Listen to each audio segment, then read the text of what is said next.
I determined in kindergarten I was going to someday grow up and be an artist. And my teacher said, well, you're so young to know that. It's like, but I know, I'm going to do that. Her name is Susan Pettit, and as she says, being an artist came naturally. Growing up on the Columbia River, we saw lots of eagles and things like that. And so it was easier for me to do animals than people. And it wasn't until I got to college like, oh yeah, people are really important. I guess I better do them too. Oh. Susan stayed with her passion of capturing the outdoors using different mediums.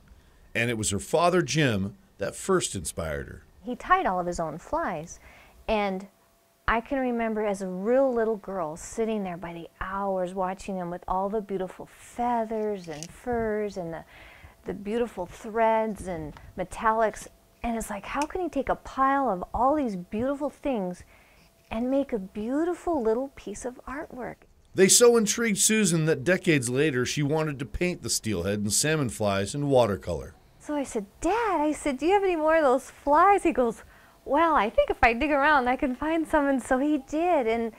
And to me, they're real treasures. And I know they're really old and they're not as perfect as the new ones. But there is perfection in the imperfect, an aspect that Susan sees in those old flies and in the very landscape of the Snake River Canyon near Soton, Washington, where she now lives. And that's what I can't wait to capture, is taking what just looks like maybe a rock, but making it, wow, that's a beautiful rock. And with the water around it and all the life that comes along with that. Somewhere, I'm sure Susan's kindergarten teacher is smiling. For Outdoor Storytellers, I'm Dan Barth, KXLY4 HD News.